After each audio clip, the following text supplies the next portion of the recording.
Oh We wow, we're are live. live. All right. So I'm here joined by Zach, a good friend of mine, and We've never met before though.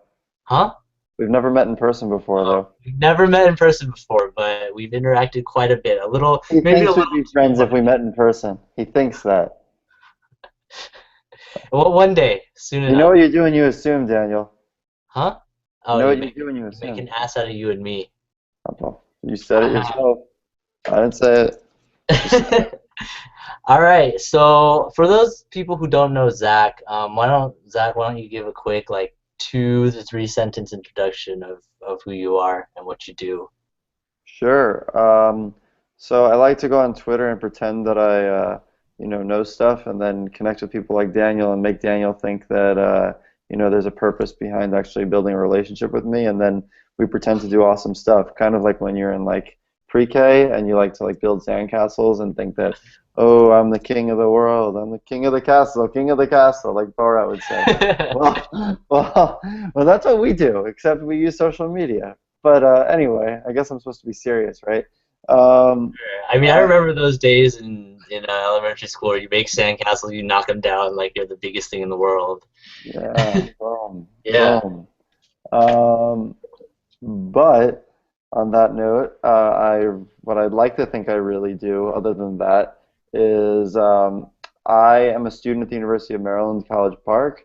I guess full time, although sometimes it feels like part time, but I pay full time tuition, so I guess it makes me full time student. And I am creating a major in social engagement here. Although officially a government and politics major, I have no interest in studying that at the moment. Um, and I was raised in Long Island, New York, and the point that Daniel probably wants me to make more than all of those is that I'm also the founder and executive director of Student Voice. Daniel and I have been working on that for probably what, like 6 months now, maybe 8 months, and been a pretty cool uh, couple months learning together, building up the organization to a place where it's going to kick some serious rear end. And yeah, and we met on Twitter. But I don't want to go into too much detail because I fear boring you guys to death. So maybe that the rest of the stuff will come up in this conversation. Yeah, so I guess what I really want to talk about in this conversation is just this whole idea of mentors and mentees and how I guess it plays into the lives of people who do really big things and have really big dreams. I I think you're speaking to the remember, wrong person, man. huh? You said do big things and have big dreams. I don't have either of those. All right, enough of the sarcasm. I mean, Enough. heck, the one thing I want to do in my life is go to space. I think that's kind of a big deal. So, You'll get oh, and there then one day. your I response feel is I'm like in space now because the Earth is in you space. are in space, but All you right, will well, you get got, outside the Earth. That is very possible. Very probable. I see it in the next like 10, 15 years, like well, it without a costs doubt. money, but yeah, Yeah, we'll work on the money part. we'll make it happen. Yeah. But just coming back to this whole idea of Hopefully, Richard Branson and Elon Musk are listening. Don't. if you're out there, hit us up. We want to go to space. No, no, no. We want to give students a voice in their education and then eventually go to space. We want to get student voice into space. Um, Whatever intergalactic organization, we could be the first, right? there you go. Yeah, so it's like this idea, just coming back to this idea, successful people never reach their goals alone. And you know, you as how old are you? 19, 20? Nah, dude, I'm not a teenager anymore. You're 20. All right. Yeah, As a 20 year I old, grew up in the past 5 months. so as a 20-year old, you've started a nonprofit. You've interacted with a lot of just politicians, policymakers, people like that. How would you say, I guess, you got to the place that you have today, and like who were significant people I along? interact with much cooler people than politicians and policymakers. In fact, they're probably last on the list in terms of cool people I interact with. You're obviously first, and then we make our way down. Thank you, thank Um, you. I'm actually not kidding, though. Well, maybe you're not first, but like, you're above them. Um, that's not hard to do, though. I'm humoring myself at this hour. Um, So I would say that without mentors, I would not be where I am whatsoever. Um, Mentors come in the form of teachers, in the form of friends, in the form of, uh, I guess, what would you call them? Maybe I don't want to call them idols, but figures that are significantly have mounted significant accomplishments that you look up to, and they take the time to get back to you. They come in all shapes and sizes, forms, relationships, and I've been lucky enough to have most of those.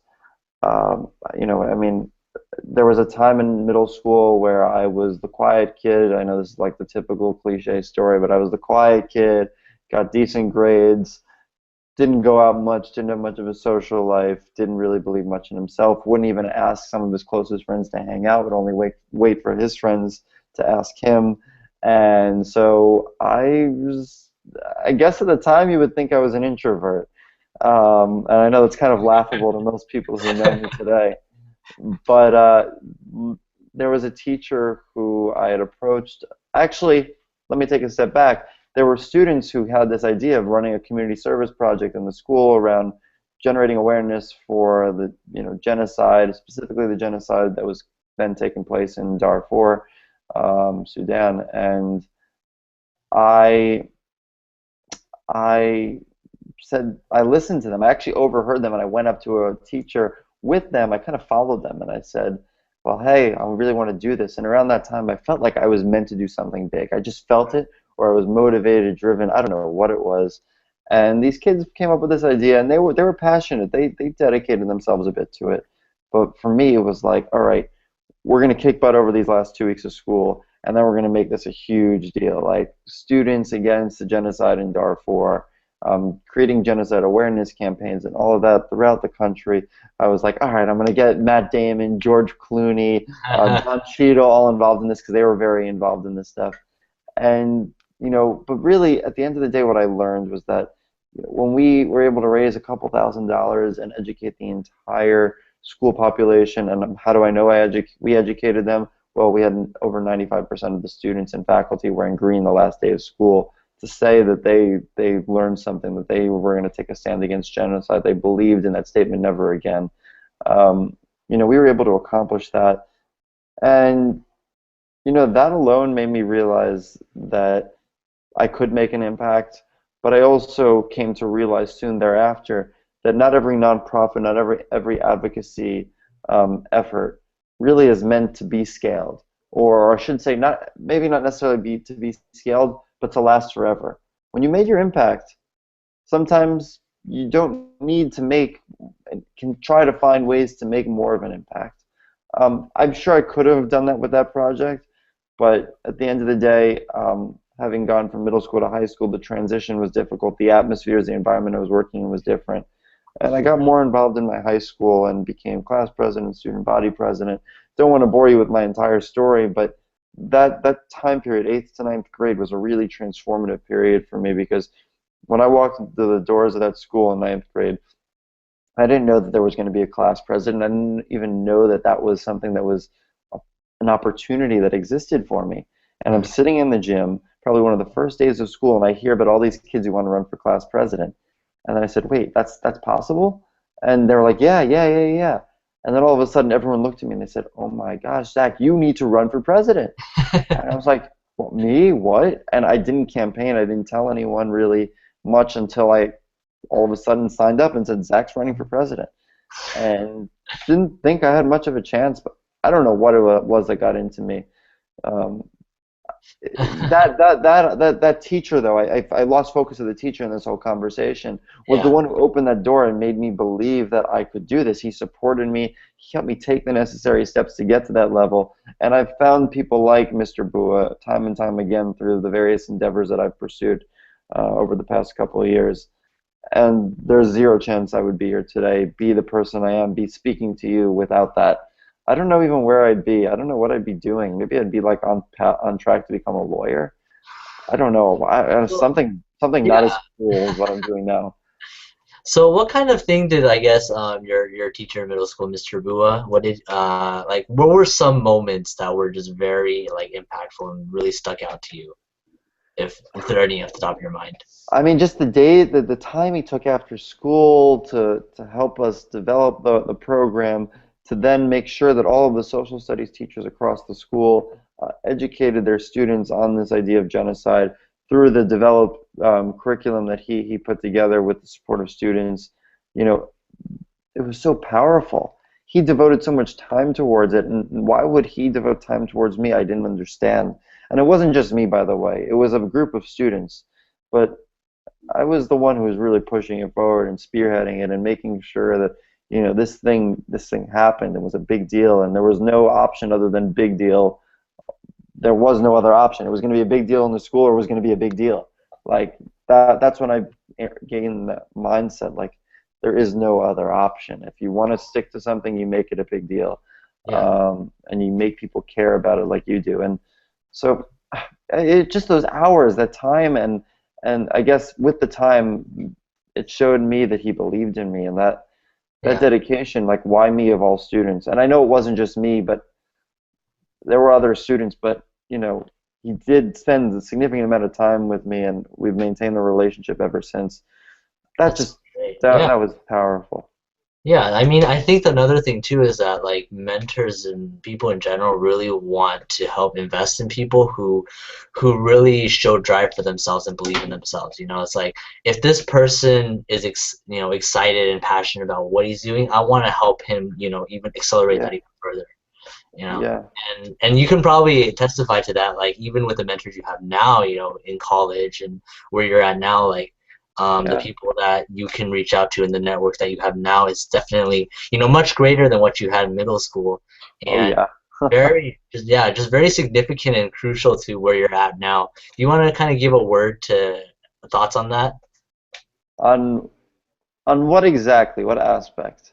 I mean, I guess just how, I guess, a little reflection on your transition from, you know, just even like late high school, senior year to like starting Student Voice, like the mentors around that. Like, Oh yeah. I mean, look, one person in particular, Carrie Sherrod, and I guess I'll also mention, yeah, Brandon Wiley, really helped to inspire me and believe that, student voice and my ideas, my passion for student voice could be so much more than uh, just a Twitter conversation. mm, And heck, they made me believe in the Twitter. Carrie in particular made me believe in the Twitter conversation at first too.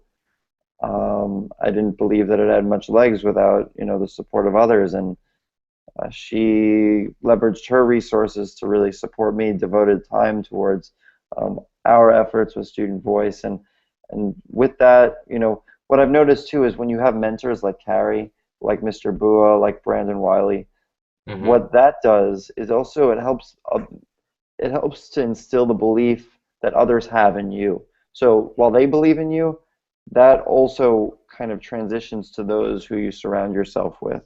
yeah, In middle school or in high school, the belief of educators and other folks in me then permeated to the belief that my peers had in me. And in turn, I find with Student Voice the belief that Carrie has had in me, that Brandon's had in me, and many others since have had in me, has kind of also helped to strengthen my position as a leader, and also I give others reason to believe in me. I don't know if that's the perfect way of phrasing it, other than that, mentors do more than guide me. They help me to really, and I'm sure with others, to really get others to believe in you, not directly by recruiting people, but just by people seeing the strength of that relationship. yeah, They also like want to get a piece of the pie, I guess. yeah, And that's what's really cool. It's awesome, and Carrie's been mentoring other people that we've mutually connected with, Brandon as well. It's cool mm, to see that happening. It really is, and Mr. Bua did that too. And that's a special dynamic with those relationships that I don't think many people talk about with mentorship. I yeah. don't I didn't even think about that until just now. It's just that yeah, it is it's pretty cool. Yeah, no, that is definitely a very interesting idea that, It's the first follower concept too. There was like that TED talk. I never watched it. Everyone always describes it to me about how the Uh-huh. most important people within a movement are the first followers. And I guess my first Uh, followers are actually my mentors. huh. That's a very Um, interesting way to think about it. Yeah, I really like yeah. that. Yeah, so then why don't you give a little bit, because I know when I talk to a lot of people about like, oh, who do you see as a mentor, or who do you like reach out to as a mentor? A lot of them are kind of just look at me and they're kind of like, I don't really have any, like they don't know where to start. I feel like Right. that's a big thing that a lot of people have. Like, what would you say to people in that position that really want to like get their game on it and really reach out to someone, but they have no idea where to start and they have no idea how. I never reached out to anyone. Okay. Well, I never reached out to anyone with the intention of them becoming my mentor. Okay. I did reach out to people. That's I interesting. reached out. Okay. I don't. A lot of young people, people, period, Mm-hmm. really are infatuated with this idea of networking. Like, oh, I got to meet this person and that person. I got to like, see that person, get their email, get their contact, send them an email, show them how professional I am, and then hopefully get their support. And for me, that's not what it's about at all. It's about relationship building. I don't go to conferences and events for the sake of meeting new people. Yeah. I go to conferences and events for the sake of seeing the same people and building relationships with the same people that I've met before. And meanwhile, you do meet new people because, they're with someone or I'm with someone and they get to meet the person I'm with and I get to meet the people they're with. And so it authentically, organically really builds the relationships or your network, so to speak, that you can have. I see. So my advice is just go after opportunity. Mm-hmm. Go expose yourself to the areas of interest to you, whether it be conferences, events, online networks, people as close or as far away from you as possible, because we live in a world where, your mentor can live, hundreds of miles, if not thousands of miles away. Um, and and from there, find the don't I don't want to tell you to find a passion. I think, your passion finds you, you find a passion through experience, but through those experiences, you also meet people who can really support you in pursuing the passion that you find or the passion you already have. Yeah. And that's where the greatest mentors come. It's relationship building, it's authenticity there. If it's not authentic and you're just like, hey, can you be my mentor? I thought about doing that for a while. I thought about it. I really did because so many people write about, hey, ask someone to be your mentor. Mm-hmm. But this doesn't do that to me. It just Mm-hmm. doesn't, like, if that person is meant to be your mentor, you'll cross paths with them. You'll find a way to cross paths with them. You'll build a relationship with them, and they'll take an interest in you like you take an interest in them. Mm-hmm. Um, I really like that. I mean, I think it's that's one of the things that I try to tell people whenever they ask me that is like, no, just get to know people, just be really interested in building a relationship with them. It's not about, the a formula of like it almost feels like, oh, what if I get rejected? It's not about that, but it's about just being real and like being honest and like being like, hey, like, I want to get to know you better because you have yeah, something that interests me, right? right. And also, just like, don't. I mean, just because you think someone's cool doesn't mean they make a good mentor for you. I've reached out to a few people that I thought, oh, this person could make a great mentor or a great friend, whatever it is, and sometimes it really works well, and Mm-hmm. other times, if you both don't have that mutual interest in each other, or there's a different level of interest in terms of like how you guys can maintain a relationship than you originally perceived or they originally perceived, well, then so be it. I mean, that's the way it's meant to be. Like you can't force a mentorship or a relationship on someone. It's imagine like someone saying, "Hey, you got to be friends with this person," or "Hey, you got to marry this person." Yeah. I mean, it happens in society, but it isn't always the most pleasant experience. A Mm-hmm. mentorship should be, well, more pleasant than a forced marriage, an arranged marriage. Definitely, definitely. Sometimes it works out, but that's a crapshoot.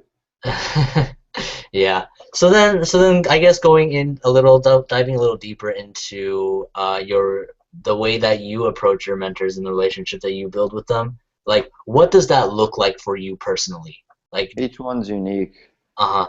Um, I treat them like friends. Hmm. I don't like say, oh, Mr. and Mrs., so and so, like, hey, can we meet and can I learn from you? No, it's like, hey, let's go out to dinner, let's hang out, or let's talk once a week because you live all the way across the country, or I'm going to text you in the middle of the day because, well, why not? Hmm. If you don't have that relationship with your mentor, well, are they really a mentor? I don't know. There are different ways of having a mentorship with someone. There's one person in particular who I find to be a great mentor in my life, even though I spent little time with her. And you know, we don't have that friendship relationship, at least not just yet.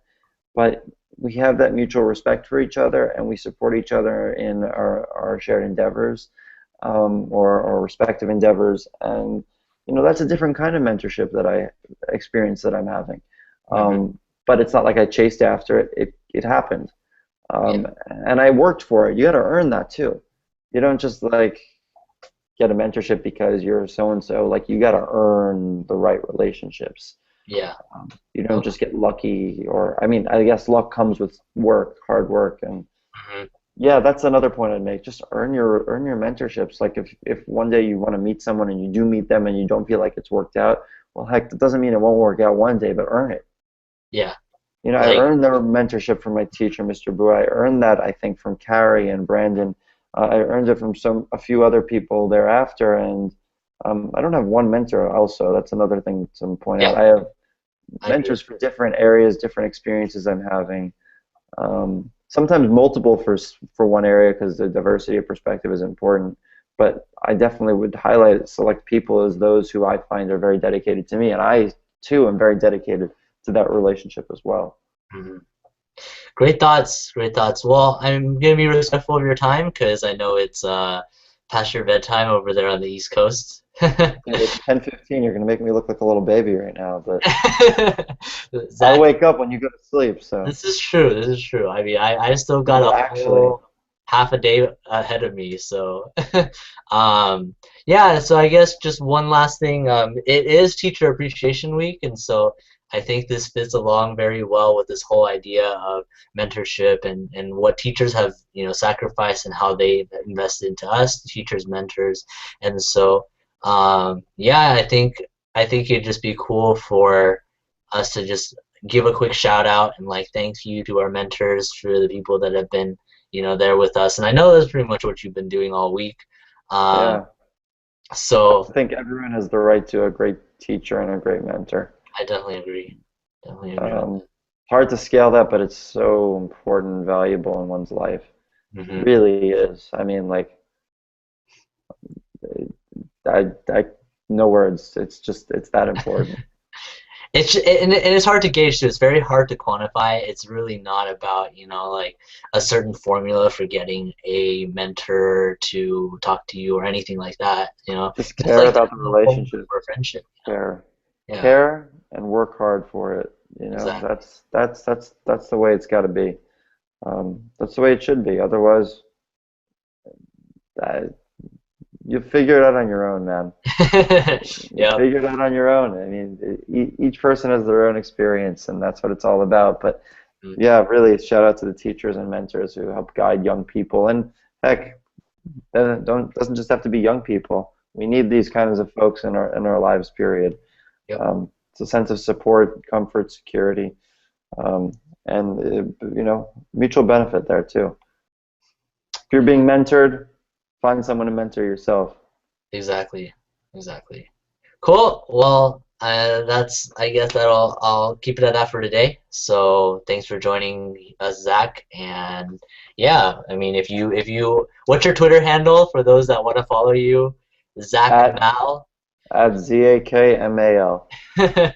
Well, follow him on Twitter. Check out Student Voice, and we'll see you next time.